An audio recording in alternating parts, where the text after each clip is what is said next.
So there's been comments going around the wrestling dirt sheets, if you are to believe them, that Tony Khan is still really upset with Jack Perry because of the CM Punk situation. What? Tony Khan is upset with Jack Perry because he fired CM Punk. Aren't you supposed to be the CEO of this company? You made that decision. Oh, I'm sorry. A committee made the decision, and you agreed with the decision. You acted on that decision, and ultimately you fired CM Punk. So you're mad at Jack Perry for what you did. Look, I don't care about Jack Perry. I don't like Jack Perry. I think Jack Perry is one of the corniest professional wrestlers of all time. I've never seen the big deal in him, and it's not like a body type thing. It's a charisma thing. It's a mic thing. He just does not come off naturally as a professional wrestler. As a top star, he seems like. I mean, I'm not gonna say opening act because sometimes opening acts are the most valuable people on the card. He seems like not even a mid carder. He just seems like a jobber. You know, I don't see what the big deal in this guy is. I know he had like a theme song that everybody used to sing and blah blah blah, but he can't really work on the microphone. He doesn't have a natural ability to captivate audiences. And everything involving him is just kind of forced. And that's just being honest. Now, this isn't to say that he's completely innocent, right? Like, yeah, he provoked CM Punk. He didn't have to go out there and do that or say that. He could have just dropped it and let it go. He brought up some old beef, whatever.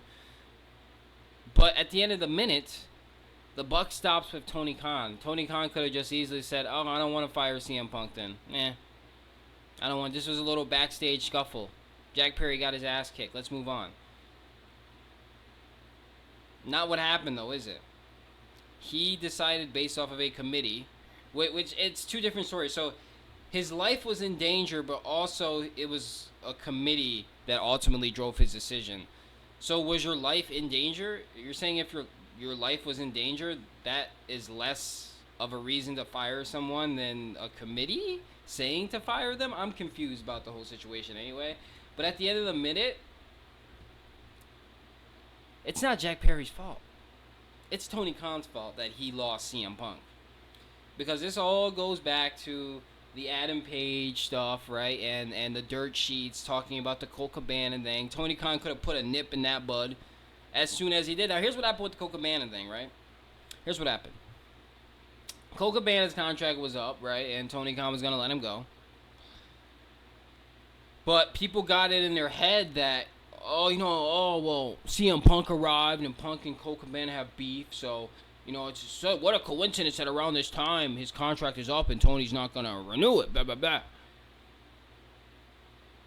No, what happened was that Colt Cabana adds nothing to the roster. Tony Khan is just, he likes to cut. Tony Khan, he likes to cut the irrelevant people, like Big Swole, and it's not like this is a thing that Tony Khan just doesn't do. Tony Khan lets contract expire when he has no use for the people. He lets the contract expire. He has no use for Colt Cabana. You can even see now, what is Colt Cabana doing?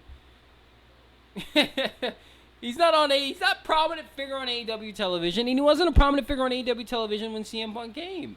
So what happened was that Tony Khan was going to let Colt Cabana's contract expire. He saw all these people vouching for Cabana, all the boys, the frat boys, or the wannabe frat boys anyway, in the AEW backstage locker room. He saw that they all didn't like that. He was like, oh, crap. So he sat back and allowed CM Punk to take the fall for that. He didn't do anything to squash those rumors. He didn't quench those rumors. He didn't make an active effort. Not until it already bubbled up and until it was too late. Tony Khan's indecisiveness and his shortcomings as a quote-unquote leader are the reason why CM Punk is not in AEW.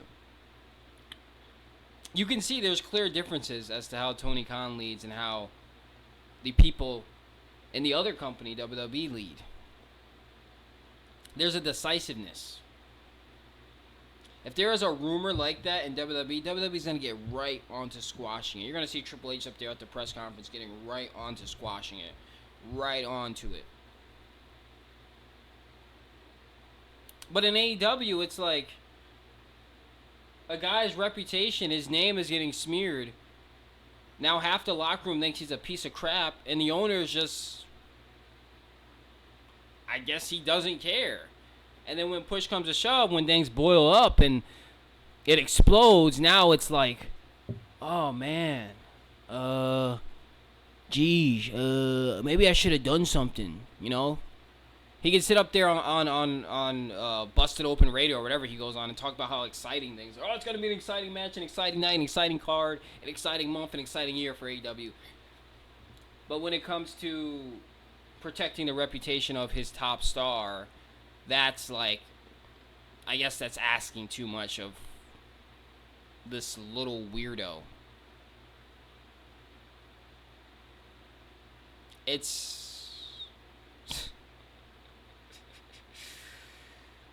I don't understand how this guy is running a wrestling company. I don't get it. I don't understand it. Yes, Jack Perry is a dummy for what he did that night. Yes, Jack Perry is a clown. He did get his ass whooped. Yes. But there's no reason why he should be the subject of Tony Khan's fury. Because the man that fired CM Punk was Tony Khan. And he hid behind his committee while at the same time giving a conflicting statement by saying that he feared for his life, which doesn't really fit in with the committee thing, because did the committee decide that he feared for his life, or did he decide that he feared for his life? Did he actually fear for his life, or was that something that only came up because the committee said so? You see what I'm saying? There's no this problem with an indecisive leader. Tony Khan should not be running a gas station, let alone the second biggest professional wrestling company in the world. That's the long and short of it. This man is not fit to run. He's not fit to lead. He is not a leader. He's a good hand. He's a good friend, you know? A good shoulder to cry on, I'm sure. But as a leader, he doesn't have the cojones to lead a professional wrestling company with all the testosterone back there and the drama and just everything that goes on. He can't handle that. He's too nice. He's a nice guy. And he always has something to fall back on. Nothing is ever Tony Khan's fault. Nothing is ever TK's fault. He always has something to fall back on. Oh, the bad booking decisions. Oh, that was a CM Punk thing. Oh, this turn. Oh, that was a CM Punk thing. Oh, this guy, Tony Khan forgot to book this guy. Oh, that was a CM Punk thing. It wasn't Tony Khan. It was not TK. Oh, it's a Jack Perry thing now. Can this guy take responsibility for any... It's like, for a guy who makes no decisions, he doesn't take any responsibility. It's not like you're making these decisive actions. You know, it's not like you're this strict boss and this strict leader to where you need fall guys. You're not doing anything. You're booking exciting cards and dream matches between guys that nobody knows or cares about unless you watch these 7 different other promotions. Okay? Your primary audience are Americans, by the way. But anyway. Tony Khan, absolute donkey. Jack Perry also a donkey, but Tony Khan more of a donkey. Be a man, grow some balls, and take responsibility for your actions. You fired CM Punk. You're the reason he's in WWE. You're the reason he's going to be set up for a big comeback.